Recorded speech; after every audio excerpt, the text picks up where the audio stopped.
Have you ever wondered why, when you are a child or if you have children, you always encourage them every so often to eat fruits and vegetables simply because of the amount of maybe the dietary fiber that is in there that contributes towards health? That is why in this session I'll be talking about the 8 words of dietary fiber and its impact on human health. So, what is dietary fiber? Dietary fiber is basically a complex group of substances in plant foods which cannot be completely broken down by the human digestive enzymes. So what happens is that when we eat our food, it usually goes through the digestion process. And once the food has been digested, you will end up, of course, absorbing the nutrients, and those nutrients can contribute towards your human health.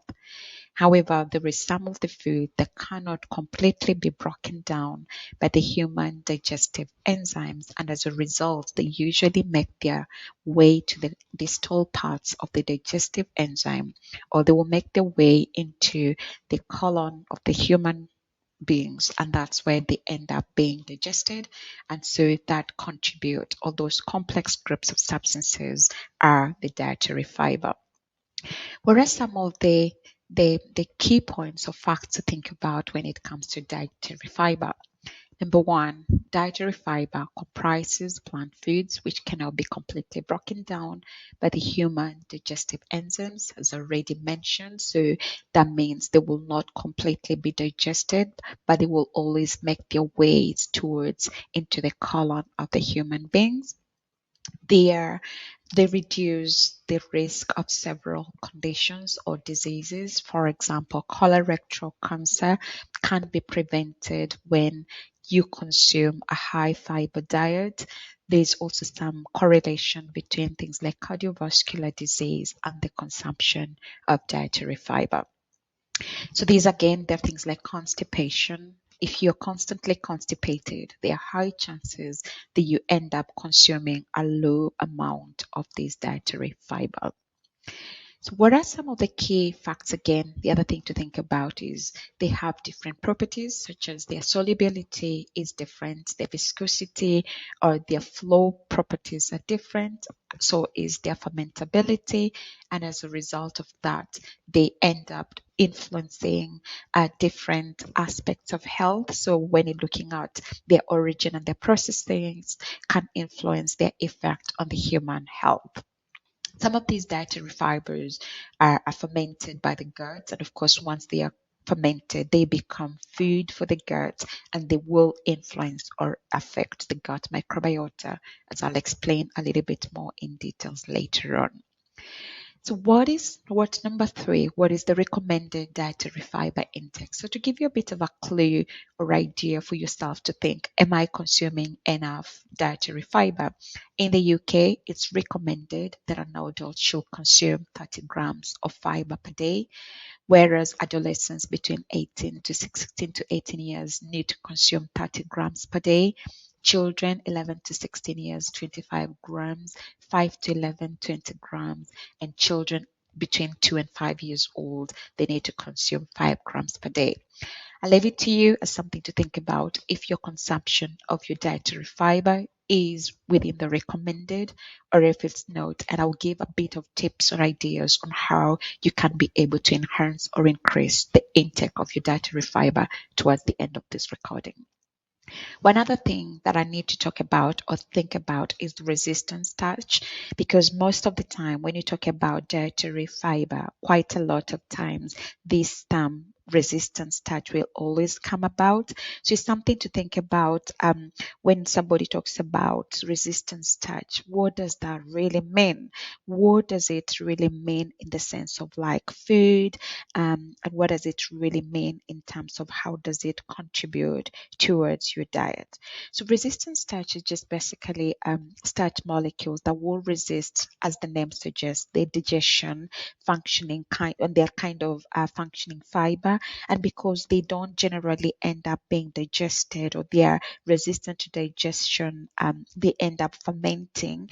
And once they ferment in the large intestine, so they can't be digested within the small intestines, but they end up being digested within the large intestines, or sorry, fermented within the large intestines. And once they've been fermented in the large intestines, these can actually produce some good food for the gut bacteria and can end up resulting in much more better health outcomes.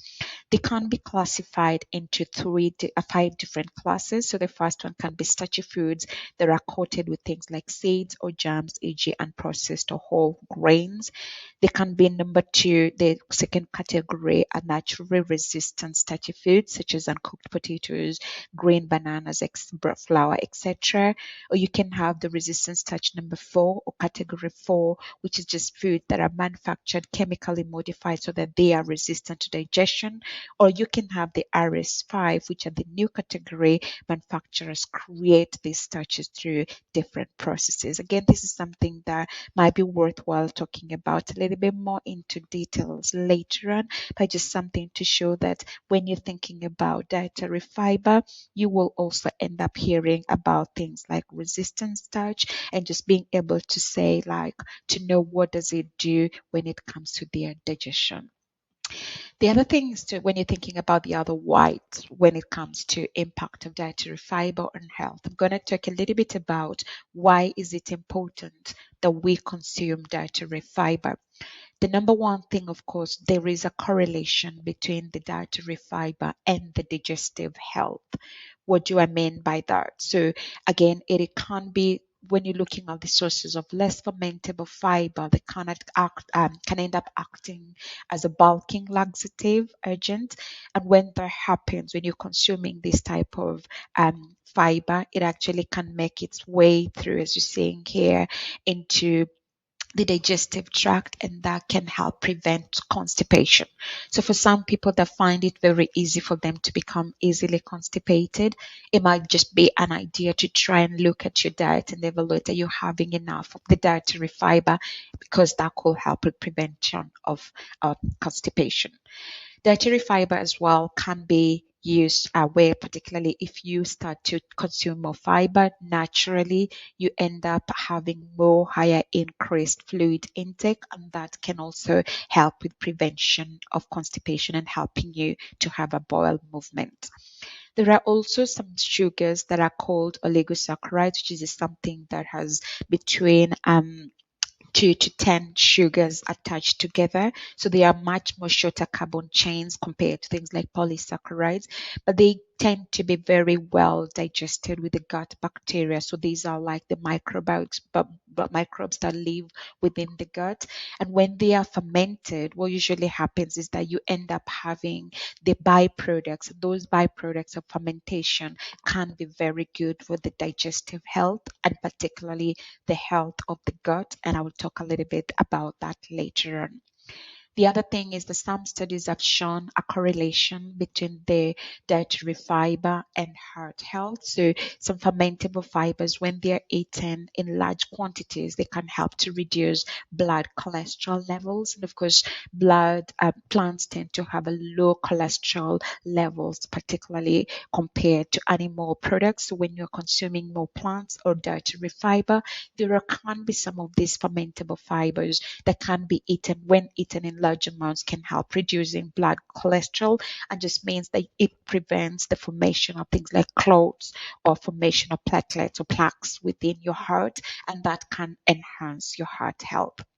Diet rich in fermentable fiber as well, so the fiber that cannot be digested within, let's say, the stomach or the small intestine, so it makes its way to the large intestines or to the colon. These can actually end up at reducing the low density lipoprotein cholesterol. That's the bad cholesterol that your body doesn't need. So what happens is that when that bad cholesterol is reduced, you end up increasing the good cholesterol, and that can help protect your heart against things like heart attack, etc. The other thing is that for those people, particularly who are at the risk of type 2 diabetes mellitus, or just generally type 2 diabetes. This is diabetes that is not genetic. So type 1 diabetes is where you're born with it, but type 2 diabetes tends to be that kind of diabetes that you pick about, and sometimes is more influenced by the environment. So things like that, it can be related to things like obesity, overweight, and things like that. So if you're having like that predispositioning or issues to do with type 2 diabetes, it might be worthwhile thinking about the dietary fiber, because there's an impact in there. So because dietary fiber can improve glycemic control, that's like your sugar control in the body, and that can be used or has an important role in managing diabetes. Some studies have also suggested that when you're intaking high dietary fiber, can actually reduce the risk of developing these type 2 diabetes. So that can be, of course, important in the end. I'm a very strong believer of prevention being better than cure. So if you can prevent yourself or reduce, minimize the risk of developing type 2 diabetes, is way much more better than when you get it and then you have to manage. So if you need to manage, glycemic control can be improved with dietary fiber, but again, it can actually prevent, because again, it prevents things like you can end up reducing things like obesity, and I'll talk a little bit like about that later on. The other thing is again fiber, energy balance, and body weight. Of course, if you're partaking of more of those thicker type of fibers, so like things like beta glucan, which can be found in things like oat or psyllium, which is something that's become like a buzzword nowadays, guar, etc. Those can actually be good and advantageous in a sense that they can be used or can result in modest reduction in body weight, and of course the body mass index and the waist circumference, and that can actually result in weight loss.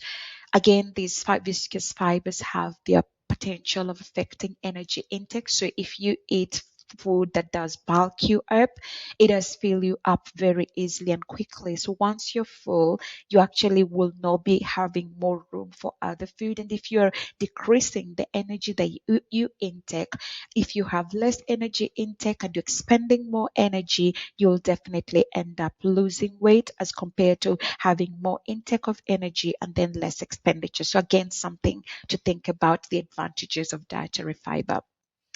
These dietary fiber do increase the viscosity of the gut contents, and that makes, of course, things flow a little bit, sometimes slower, because if that's they're more bulkier, they're more viscous, then you will feel fuller for longer. They can end up promoting gastric distension, so you have a little bit longer journey time of the food in the tummy, and that just means you're fuller for longer. And of course, they can also slow gastric emptying, and if that can happen, you can end up reducing the time or duration of time between meals. And if you are allowing that, it allows you to be able to process the food. The insulin is broken down much more better, and that can mean in the end positivities or positive impact on a reduction in the weight. Also, they have a potential of affecting the satiety hormones, which are hormones that help your body to be able to sense and to say, well, hang on a minute, I'm literally full, I cannot be able to eat anymore. And that's something to think about when it comes to this dietary fiber. The other thing to think about with dietary fiber again is the relationship between the fiber and the gut microbe. I love talking about the gut because I've mentioned before, the gut is thought to be like a second brain. It controls a lot of things in our lives, some of which we might not even be aware of. And we have about 100 trillion organisms that live in our body. So they could be bacteria, viruses, fungi, and other microbes. And when it comes to this microbiota, it plays an important role in the immunity, so our body's immune function, preventing and guarding our bodies against things like invasion of different microbes that can cause us to become ill. They can help with digesting of food, and of course, once the food is digested, it ends up being absorbed in the body, and the absorption of the food can result in more healthy nutrients getting into bioactive or bioavailable. But also there is that some of these gut hormones and neurological signaling can again be impacted by the gut microbiota through to things like elimination of toxin through the body. So once the things that your body doesn't need, they need to get rid of, and therefore the gut microbiome or microbiota plays an important role in that. Plant-rich diets can provide fermentable fibers such as inulin, which is one of those really good, or galacto-oligosaccharides, and these can become actually food for the bacteria that lives in your body, and those are called prebiotics. So these are just the food that are needed by the bacteria that lives within your body. These prebiotics can provide a beneficial bacteria species that are good, particularly for our body, things like bifidobacterium or lactobacillus, which can end up increasing in the gut. We know that these things like lactobacillus or bifidobacterium, they end up being fermenters, or they can ferment those prebiotics. And once that fermentation occurs, they breaks down those fibers into what are known as the short chain fatty acids, mainly the acetate, butyrate, and propionate. These short chain fatty acids contribute towards the harvesting of energy, and these can also have positive impact on weight and reception of the weight. Also, they can provide, of course, the source of energy for the cells in the gut, but also have the potential roles of modulating different types of hormones, such as peptide Y or the PYY or the glucagon peptide, like peptide, so the 1-GLP. I'm not going to go into details to explain all that, but these hormones are all involved in appetite control and glucose metabolism. And once this appetite control and glucose metabolism plays an important role in you being able to sense what you're eating, to be able again to process it, and that can help with the loss of weight. Also, when it comes to the gut, some other thing to think about is the fermentation of prebiotic. Also, these fibers does help to form a protective layer around the gut wall. So this actually can result in maintaining the integrity or the health of the gut, and that can prevent things like leaky gut, and that can again necessitate more health of an individual. A healthy dietary pattern worth noting is that involves a variety of these plant foods can be more favorable, particularly when it comes to bacteria in the gut, alongside other beneficial impacts that are associated with this type of diets, as compared to a dietary intake where mainly somebody is focusing on animal kind of sources of food. One thing again to mention is that a healthy gut microbiota may promote several health benefits, such as reducing the risk of diseases and reducing the risk of infections at the end of the day. So again, this dietary fiber plays quite a very important role when it comes to the health of the gut. So, the sixth word is to look at the issues that can be associated with inadequate fiber intake. One of the things to think about, you can think about it, of course, by yourself, are things like constipation. So if you're constantly constipated, there could be possibilities that your consumption of dietary fiber is low, and you may just want to up that a little bit so that maybe you're getting closer to the recommendations that you need to take in a day. They can be things like irritable bowel syndrome, IBS. That's something that I'll talk a little bit about again more later on, where the gut can actually be irritated in a sense, and that can impact on how the food is absorbed within the small intestines or the interstitial layer. And that's something to think about again when it comes to dietary fiber. Things like diverticulitis or heart disease, they are all impacted by how much fiber somebody is able to consume. Some type of cancers, such as bowel cancer or colorectal cancer, they again can be the result of some reduction or underconsumption of dietary fiber. So I go to the next word, which is basically what are the sources of dietary fiber. Can be thinking, okay, I've heard about these benefits, I've heard about these importances of dietary fiber, but what are some of the things that I can do to be able to include more dietary fiber in my food? there are fiber components, and then just you can see there are like here fiber components, some descriptions, and some food sources. So things like cellulose, these are polysaccharides that contain about 10,000 closely packed glucose units. And of course, glucose is just one sugar molecule. These include things like grains, so you can think of grains, vegetables, fruits, nuts, etc. Hemicellulose, these are containing sugars and other that are not just glucose, and they include things like cereal grains, fruits, legumes, nuts. You can have lignin, which is a non-carbohydrate component that is mainly associated with plant wools and can be found in woody components from examples like celery, or other outer layers of cereal grains like bran, for example. There are beta glucans, which are mainly found in oats and barley, and they are very good because they are glucose polymers that have branch structures. And when it comes to beta glucans, they've seen quite good correlation between beta glycans and things like cancers and things like that. There are also pectins. You can find them in fruits, you can find them in vegetables, which are used, of course, they're extracted and can be used in the production of jam, etc. And these are just non-starch polysaccharides that are common to the cell walls. You have gums and mucilages, which are non-starch polysaccharides. There are thick gel-forming fibers, which actually help with holding cell walls together, and they can be found in things like seaweed extract, psyllium, gums, and mucilages. You have resistant starch. I mentioned that a little bit earlier on, and these are just starch and the products of starch digestion that are not normally absorbed by the small intestines. They can be found in like legumes, potatoes, cereal grains, etc.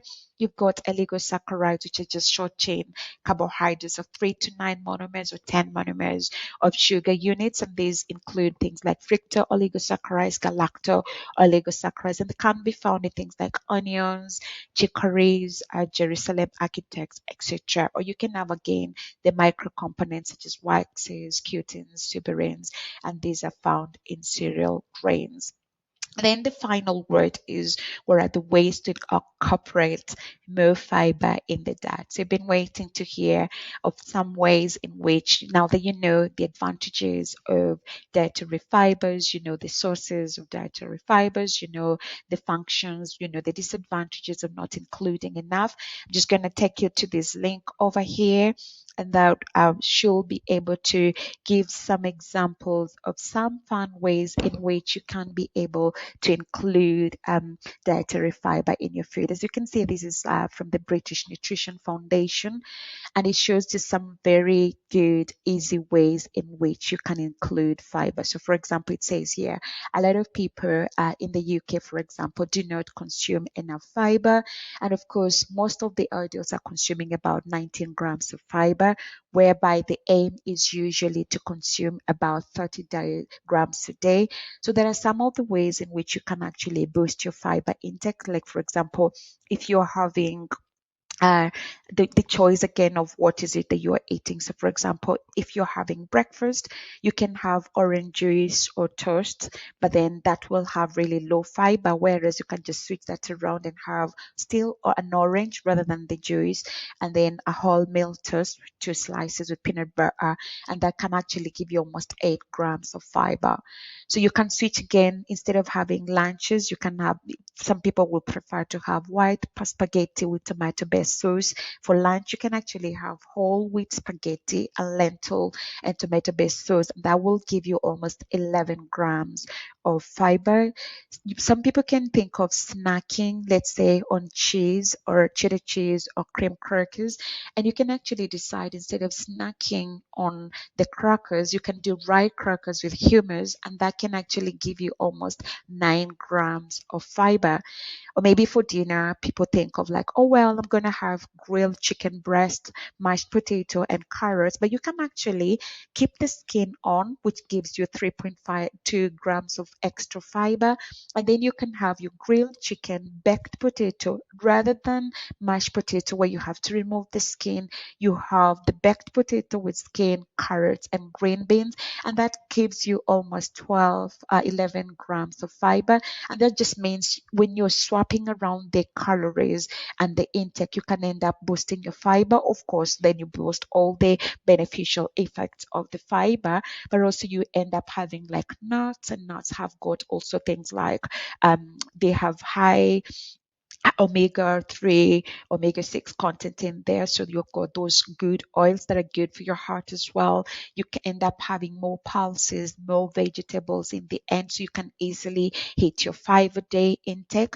And here, just from the normal, typical way that we eat, you end up with just about 11 grams of fiber per day. Whereas making healthy swaps, including more whole varieties in the food, can actually make you end up still eating more healthier, but still hitting going actually over the recommended intake by, you see here you have 148% or of the dietary fiber, and you've literally eaten the same thing, just eating much more of the whole variety. So again, it's not difficult to incorporate dietary fiber in our food, but it's just kind of being conscious, first of all, of what is fiber, what is the importance of the fiber, how does that affect your health, and then in the end, making those healthy swaps can actually be a way of preventing you from diseases. And there are very easy ways in which